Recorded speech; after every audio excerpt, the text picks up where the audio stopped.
বিসমিল্লাহির রহমানির রহিম।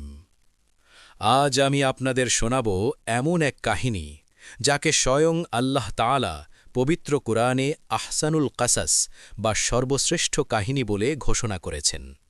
এটি হজরত ইউসুফ আলাইহিসসালামের জীবনের অবিস্মরণীয় ঘটনা, একটি গল্প যেখানে আছে ভালোবাসা, বিশ্বাসঘাতকতা, ধৈর্য এবং শেষ পর্যন্ত মহান বিজয়। হজরত ইয়াকুব আলাইসাল্লাম ছিলেন আল্লাহর একজন মহান নবী। তার ছিল ১২ জন পুত্র, কিন্তু সবার মধ্যে সবচেয়ে প্রিয় ছিলেন ছোট্ট ইউসুফ। ইউসুফের মায়ের মৃত্যুর পর পিতা তাকে আরও বেশি আগলে রাখতেন। ইউসুফের চেহারায় ছিল এক অপার্থিব সৌন্দর্য, যা দেখলে মানুষ মুগ্ধ হয়ে যেত। বলা হয়, পৃথিবীর সমস্ত সৌন্দর্যের অর্ধেক ছিল কেবল তার মুখমণ্ডলে। একদিন ছোট্ট ইউসুফ ঘুম থেকে জেগে উঠে তার পিতার কাছে ছুটে গেলেন। তিনি বললেন, আব্বাজান, আমি এক অদ্ভুত স্বপ্ন দেখেছি। আমি দেখলাম ১১টি নক্ষত্র, সূর্য এবং চাঁদ সবাই আমাকে সেজদা করছে। পিতা ইয়াকুব আলাইহিসসালাম বুঝতে পারলেন এটি কোনো সাধারণ স্বপ্ন নয়, এটি আল্লাহর পক্ষ থেকে একটি ইঙ্গিত যে তার এই পুত্র একদিন মহান মর্যাদা লাভ করবে। কিন্তু তিনি সতর্ক করে দিলেন, বাবা, এই স্বপ্নের কথা তোমার ভাইদের বলো না, তাহলে তারা তোমার বিরুদ্ধে ষড়যন্ত্র করবে। কিন্তু পিতার এই বিশেষ ভালোবাসা ইউসুফের ১০ ভাইয়ের মনে হিংসার বীজ বপন করে দিল। তারা মনে মনে জ্বলতে লাগল। তারা বলাবলি করতে লাগল, আমরা এতজন, অথচ বাবা শুধু ইউসুফকেই ভালোবাসেন। এটা অন্যায়। আমাদের এই ছোট ভাইকে সরিয়ে দিতে হবে, তাহলেই বাবার সব ভালোবাসা আমরা পাব। তারা একত্র হয়ে এক ভয়ানক ষড়যন্ত্র আঁটতে শুরু করল। একজন বলল, চলো ইউসুফকে মেরে ফেলি। আরেকজন বলল, না না, হত্যা করলে বাবা জেনে যাবেন, বরং তাকে এমন কোনো গভীর কুয়ায় ফেলে দিই যেখান থেকে কোনো কাফেলা তাকে তুলে নিয়ে দূর দেশে বিক্রি করে দেবে। তাহলে সে চিরতরে হারিয়ে যাবে আর আমাদের হাতেও রক্ত লাগবে না। সবাই এই পরিকল্পনায় রাজি হয়ে গেল। পরদিন ভাইয়েরা পিতার কাছে এলো। তারা বলল, আব্বাজান, আপনি ইউসুফকে নিয়ে এত চিন্তিত থাকেন কেন? আগামীকাল আমরা সবাই মিলে মাঠে যাব। ইউসুফকেও আমাদের সাথে পাঠান। সে খেলবে, দৌড়াবে, আনন্দ করবে। আমরা তার খুব খেয়াল রাখব। পিতা ইয়াকুব আলাইহিসসালামের মন সায় দিচ্ছিল না। তিনি বললেন, আমি ভয় পাই, তোমরা অসাবধান হলে কোনো নেকড়ে তাকে খেয়ে ফেলতে পারে। ভাইরা বলল, আমরা এতজন শক্তিশালী যুবক, আমাদের সামনে নেকড়ে আসার সাহস পাবে না। অবশেষে পিতা রাজি হলেন। পরদিন সকালে ভাইয়েরা ছোট্ট ইউসুফকে নিয়ে বের হল। ইউসুফ খুশি মনে তাদের সাথে হাঁটছিলেন। তিনি জানতেন না যে তার নিজের ভাইয়েরা তাকে নিয়ে যাচ্ছে এক ভয়ঙ্কর পরিণতির দিকে। মরুভূমির মধ্যে তারা একটি পরিত্যক্ত কুয়ার কাছে এসে থামল। হঠাৎ করেই ভাইয়েরা ইউসুফকে ধরে ফেলল। তারা তার সুন্দর জামাটি খুলে নিল এবং তাকে সেই গভীর অন্ধকার কুয়ায় ফেলে দিল।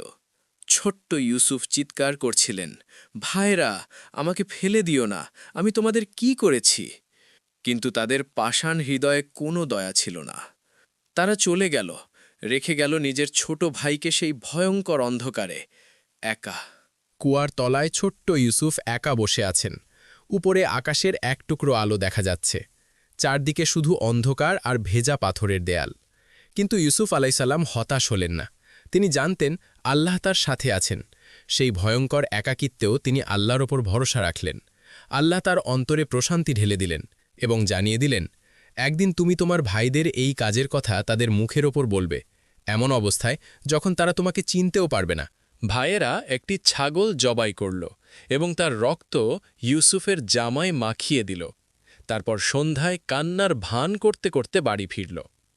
তারা পিতার সামনে সেই রক্তমাখা জামা তুলে ধরে বলল, আব্বাজান, আমরা দৌড় প্রতিযোগিতা করছিলাম, ইউসুফকে জিনিসপত্রের কাছে রেখে গিয়েছিলাম, ফিরে এসে দেখি একটি নেকড়ে তাকে খেয়ে ফেলেছে। এই দেখুন তার রক্তমাখা জামা। কিন্তু পিতা ইয়াকুব আলাইসাল্লাম বুঝতে পারলেন এই গল্প সত্য নয়, জামায় কোনো ছেঁড়া চিহ্ন নেই। তিনি বললেন, না, বরং তোমাদের মন তোমাদের জন্য একটি মিথ্যা গল্প সাজিয়ে দিয়েছে। কিন্তু তিনি কিছুই করতে পারলেন না। তার প্রিয় পুত্র হারিয়ে গেছে। তিনি এত কাঁদলেন যে তার 2 চোখ কান্নায় সাদা হয়ে অন্ধ হয়ে গেল। তিনি বললেন, আমি শুধু আল্লাহর কাছেই আমার দুঃখ ও কষ্টের অভিযোগ জানাই। কিছুদিন পর সেই পথ দিয়ে একটি বণিক কাফেলা যাচ্ছিল মিশরের দিকে। তারা পানির খোঁজে সেই কুয়ার কাছে এলো। একজন লোক বালতি নামালো পানি তুলতে, কিন্তু বালতি যখন উপরে উঠে এলো তারা অবাক হয়ে দেখল বালতিতে পানি নয়, একটি অপরূপ সুন্দর বালক। লোকটি চিৎকার করে উঠল, সুসংবাদ, এ তো এক অমূল্য রত্ন। বণিকেরা ইউসুফকে মিশরে নিয়ে গেল এবং দাসের বাজারে বিক্রি করে দিল। অথচ তিনি ছিলেন একজন নবীর সন্তান। মিশরের অর্থমন্ত্রী আজিজ তাকে কিনে নিলেন। তিনি তার স্ত্রীকে বললেন, এই বালকটিকে সম্মানের সাথে রাখো, হয়তো সে আমাদের কাজে আসবে অথবা আমরা তাকে পুত্র হিসাবে গ্রহণ করব। এভাবে আল্লাহ ইউসুফকে মিশরে একটি সম্মানজনক আশ্রয় দিলেন। বছর গড়িয়ে গেল। ছোট্ট বালক ইউসুফ এখন এক পূর্ণ যুবক। তার সৌন্দর্য ছিল অতুলনীয়, যেন পূর্ণিমার চাঁদ মানুষের রূপ নিয়ে হেঁটে বেড়াচ্ছে। কিন্তু এই সৌন্দর্যই হয়ে উঠল তার জীবনের সবচেয়ে বড় পরীক্ষা। আজিজের স্ত্রী জুলেখা তার প্রতি আকৃষ্ট হয়ে পড়লেন। তিনি ইউসুফকে পাপের দিকে আহ্বান করলেন।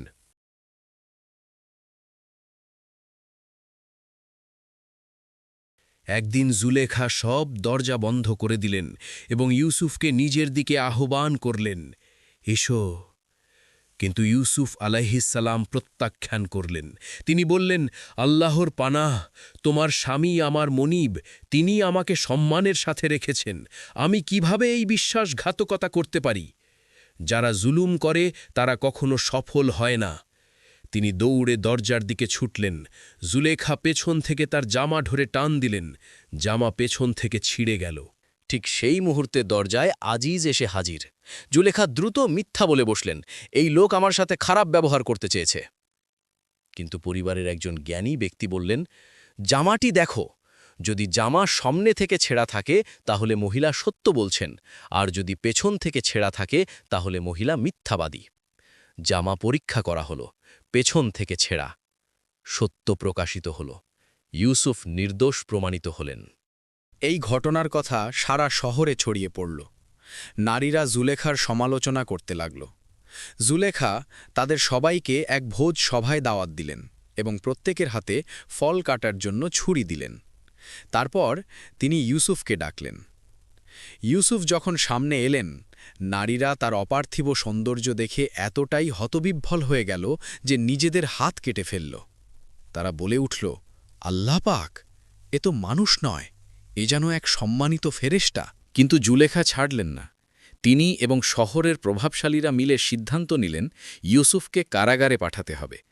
নির্দোষ হওয়া সত্ত্বেও ইউসুফ আলাইহিসসালামকে বন্দী করা হল। কিন্তু তিনি আল্লাহর কাছে প্রার্থনা করেছিলেন, হে আমার রব, এদের আহ্বানের চেয়ে কারাগার আমার কাছে অধিক প্রিয়। তিনি পাপের চেয়ে কারাগারকে বেছে নিলেন।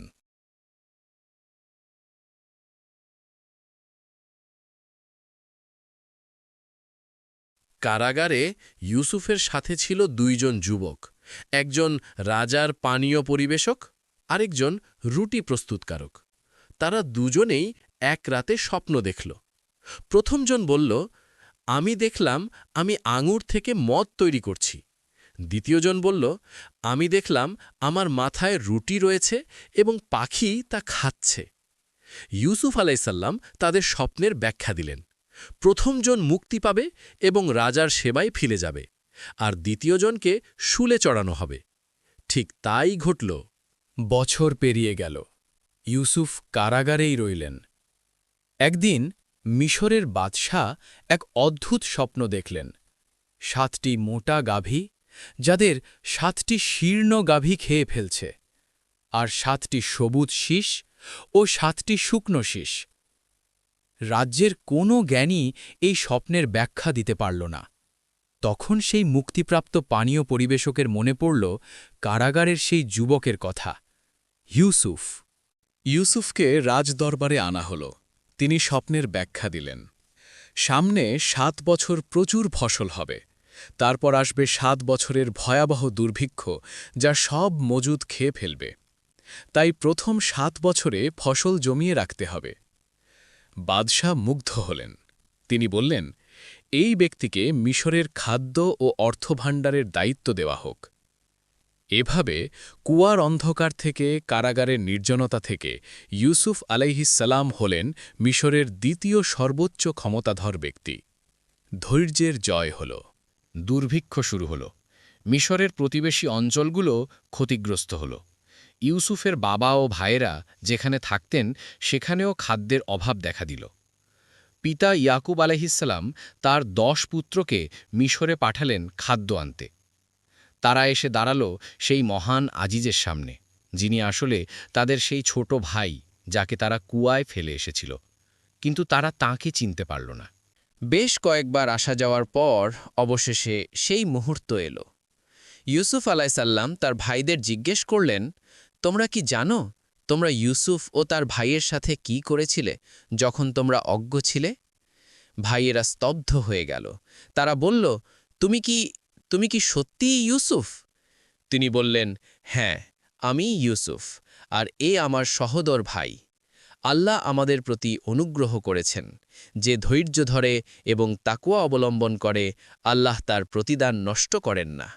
ভাইয়েরা লজ্জায়, অনুশোচনায় মাথা নিচু করে দাঁড়িয়ে রইল।